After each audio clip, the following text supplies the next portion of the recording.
দর্শক, মুদ্রার এপিঠ থাকলে ওপিঠও থাকে নিশ্চয়ই। প্রত্যেক ক্রিয়ারই থাকে সমান প্রতিক্রিয়া। এক পাশ থেকে দেখলে যা ইতিবাচক, অন্য পাশ থেকে দেখলে তা ভয়ঙ্কর ক্ষতিকর ও নেতিবাচক। সফল অনেক কাজও শেষ পর্যন্ত ভয়ঙ্কর ব্যর্থতার পথে নিয়ে যায়। আওয়ামী লীগ নিষিদ্ধ করার আইনটাও কি তেমন বুমেরাং হয়ে ফিরতে পারে?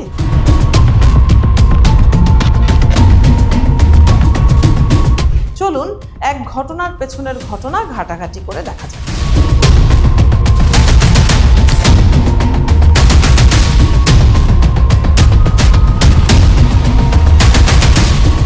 অনেকেই মনে করছেন আওয়ামী লীগের কার্যক্রম নিষিদ্ধের আইন করে নিজেদের জন্যই ফাঁদ পাতল বিএনপি সরকার।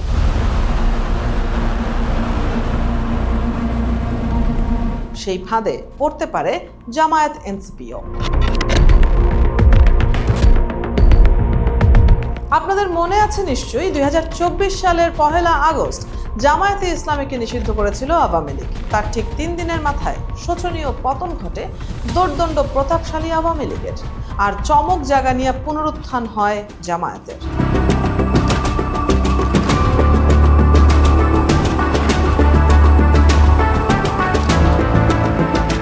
রাজনীতিতে নিষিদ্ধ হওয়া মানেই কোনো দলের মৃত্যু, ভুল প্রমাণ হয়েছে এমন ধারণা। উল্টো নিষেধাজ্ঞা হতে পারে নতুন জন্মের শুরু। বাংলাদেশের রাজনীতির বিচিত্র ইতিহাসও সেই ইঙ্গিত দেয়।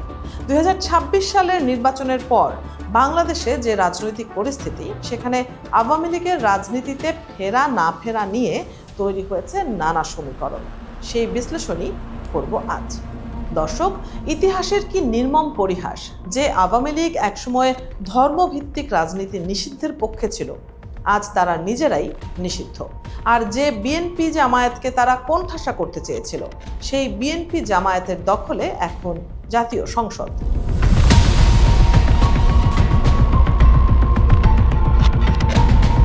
বিভিন্ন ইস্যুতে দ্বিমত দেখা দিলেও আওয়ামী লীগের কার্যক্রম নিষিদ্ধে বিএনপি জামায়াত এনসিপি সবাই যেন এক। তবে মনে রাখতে হবে, রাজনীতিতে শূন্যস্থান প্রকৃতি পছন্দ করে না। আওয়ামী লীগের কার্যক্রম নিষিদ্ধ হওয়ার ফলে যে বিশাল রাজনৈতিক শূন্যতা তৈরি হয়েছে, তা যদি বিএনপি বা জামায়াত পূরণ করতে না পারে, তবে আওয়ামী লীগ কোনো না কোনো কৌশলে ফিরে আসবেই। বাংলাদেশের ইতিহাসে দল নিষিদ্ধের খেলা বেশ পুরনো। 1954 সালে কমিউনিস্ট পার্টি থেকে শুরু করে 2024 সালে জামায়াত, সবই আমাদের জানা। কিন্তু আওয়ামী লীগের বর্তমান পরিস্থিতি একটু ভিন্ন।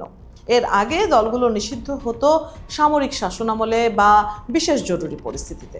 এবার বিএনপি সরকার সংসদে আইন করে আওয়ামী লীগের কার্যক্রম নিষিদ্ধ করেছে। মূলত অধ্যাপক ইউনূসের অন্তর্বর্তী সরকারের অধ্যাদেশকে কিছুটা সংশোধন করে আইনে রূপ দিয়েছে তারেক রহমান সরকার। দর্শক, আইনিভাবে একটি দল যখন নিষিদ্ধ হয়, তখন তার কার্যালয়ে সিলগালা থাকে, মিটিং মিছিল বেআইনি হয়ে যায়। কিন্তু একটা দলের মূল শক্তি কি কেবল তার কার্যক্রম? না, মূল শক্তি তার ভোট ব্যাংক বা আদর্শও বলতে পারেন। খেলাটা এখানেই। সংসদে আওয়ামী লীগ নিষিদ্ধ হলেও মাঠের যে সাধারণ ভোটার বা নীরব সমর্থক, তারা তো আর নিষিদ্ধ নন। তারা এখন কোথায়? তারা কি বিএনপি জামায়াতে মিশে যাচ্ছেন, নাকি তলে তলে কোনো ঝড়ের অপেক্ষা করছেন? এই মুহূর্তে আওয়ামী লীগের সবচেয়ে বড় ট্র্যাজেডি হলো, দলটি এখন এমন এক বিশাল নৌকা যার কোনো দৃশ্যমান মাঝি নেই। দলটির মূল চালিকা শক্তি ছিল শেখ পরিবার। শেখ হাসিনা ভারতে এবং দলের সেকেন্ড ইন কমান্ড থেকে শুরু করে প্রথম সারির প্রায় সব নেতা হয় কারাগারে, নয়তো পলাতক। গ্রামে গঞ্জে ছড়িয়ে ছিটিয়ে থাকা তৃণমূলের নেতাকর্মীরা হতাশায়।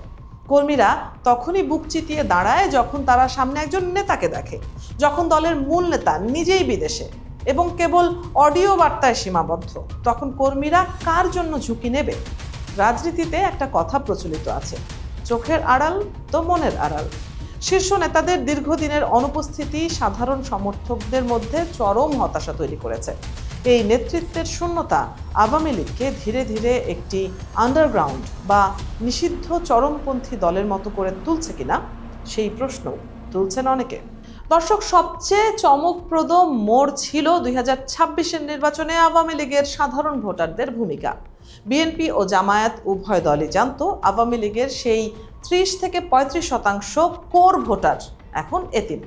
এই ভোটারদের নিজেদের বাক্সে টানার জন্য এলাকায় এলাকায় আওয়ামী লীগের নিচু পদের নেতাদের অভয় দেওয়া হয়েছিল।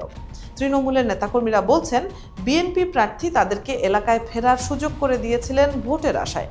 রাজনীতির এই বিচিত্র খেলায় শত্রু ও মিত্র হয় যদি লাভের অঙ্ক মিলে যায়। বিএনপিকে ক্ষমতায় আনতে আওয়ামী লীগের ভোটাররা পরোক্ষভাবে ভূমিকা রেখেছেন বলে মনে করেন অনেক রাজনৈতিক বিশ্লেষক।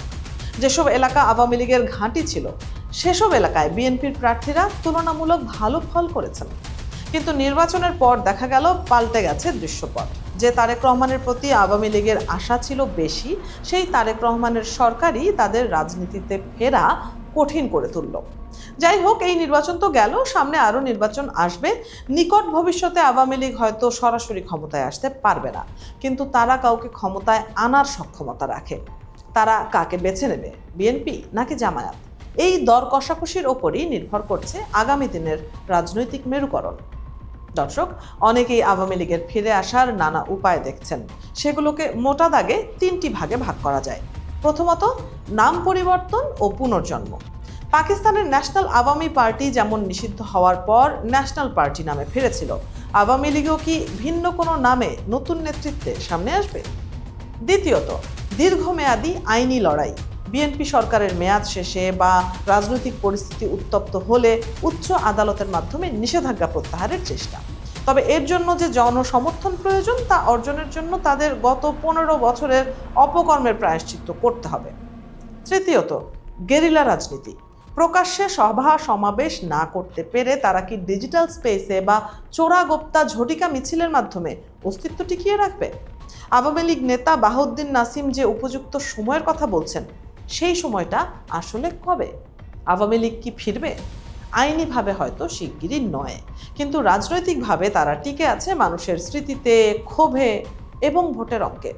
তাদের ফেরার চাবিকাঠি এখন আর তাদের হাতে নেই, বরং তা নির্ভর করছে বিএনপি সরকারের সুশাসন এবং জামায়াতের রাজনৈতিক কৌশলের উপর। যদি বর্তমান ব্যবস্থা মানুষের আশা পূরণ করতে ব্যর্থ হয়, তবে নিষিদ্ধ তকমাটি হয়তো আওয়ামী লীগের জন্য মানুষের সহানুভূতি পাওয়ার নতুন অস্ত্র হয়ে উঠবে।